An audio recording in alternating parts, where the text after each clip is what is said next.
Prince Namor, the Submariner. Up to this point, he has worked very hard to overcome all the adversity that was given to him. And then us human beings just came and messed it all up. Today on Comicology.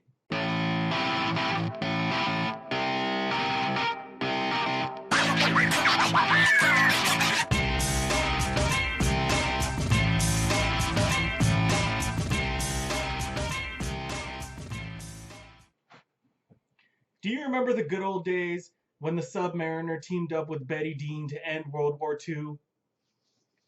Well, those days are over. So in the last episode, we followed Submariner down into the underground tunnels of New York City to save New York City from a flood caused by some very greedy bank robbers. It was the apex of everything the Submariner had done to this point, and his qualification as being a true hero. But this was only a stigma born from a temporary truce between the Submariner and a judge. In this episode, we're going to discover that truce didn't last very long.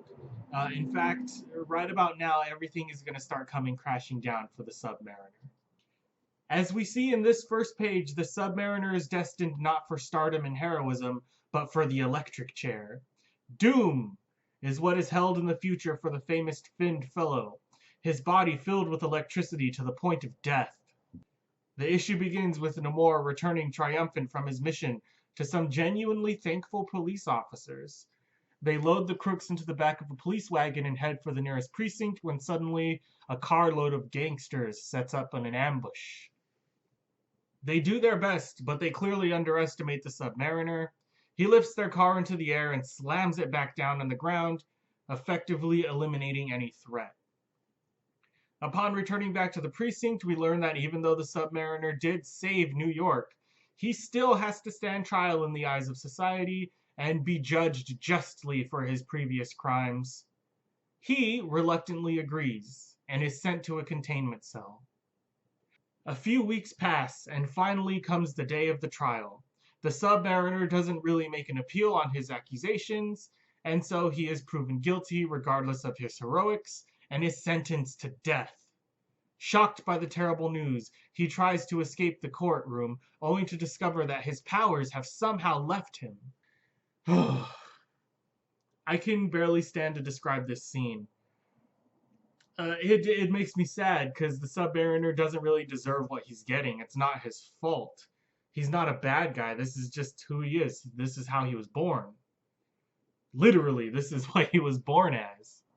And it's all the more disturbing and tragic knowing that all this is going to end with his confrontation with the Human Torch.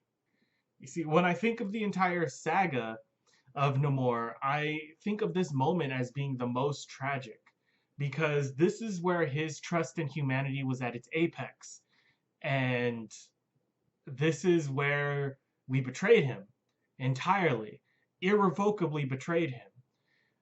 It's a really defining moment for the character, one that would make up the rest of his comic book history pretty much.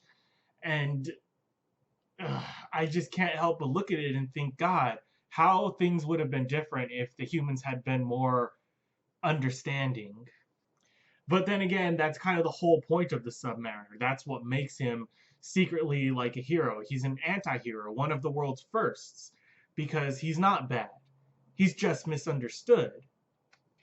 On the next page, we learn that the Submariner has lost all his powers because his jailers have been secretly drugging his food in order to keep him docile. Now, without hope, the Submariner has no choice but to accept his punishment and sit in the electric chair. They flip the switch and more than 2,000 volts are surging through the Submariner's body, which only serve to invigorate him.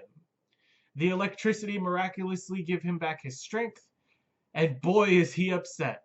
Considering the entirety of humanity tried to drug and murder him, there's just about nothing that's going to hold him back from going on a rampage. And so he does exactly that. He did it! He escaped! It's a miracle! This issue wraps up quickly with the Submariner hitching the ride on the back of a train and heading back into the city to find the police who set him up. At the precinct, he runs into Betty Dean, who does her best to quell his rage, and would have succeeded if not for these idiot police running it all with their gas grenades and interrupting their conversation. Then they try covering the Submariner in nets to halt his progress. "Oh my god, why are all of you so stupid? Just leave him alone! Just leave him alone, and everything will be fine!" Betty Dean does him a solid and opens up a window to alleviate the gas. The Submariner strikes back, destroying the police with just enough time to make his escape. Betty seems genuinely saddened to lose him, but as the Submariner leaps into the ocean, he makes a vow to one day return and have his revenge upon humanity.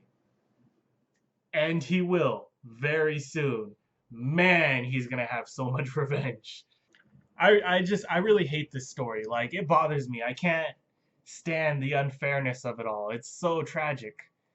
The Submariner, he was doing so good, and like he even had his own superhero costume, which, by the way, we're almost never gonna see again. I do love, however, I really like the part where they electrocuted him and the electricity invigorated all his powers. It brought them all back. All the power that they took from him just came rushing back. And that was a really good moment for me because it's almost like divine irony, you know? Like, it's almost like their punishment, you know? It's great. The very thing they were going to use to kill him made him 10 times stronger. I love that irony. Either way, humanity has now made a very powerful and very permanent enemy of the Human Torch. And when he comes back in the next issue to get his revenge, there's going to be almost nothing that can stop him. Except, of course, a very specific Human Torch, but that's a story for another time. Thanks, everybody, for reading this comic with me. If you liked it, you can go ahead and subscribe. I do these things pretty often, or not, or go get a job, or cure cancer, or do whatever you want. Fly to the moon, it's your life. I'll see you all in the next one. Bye.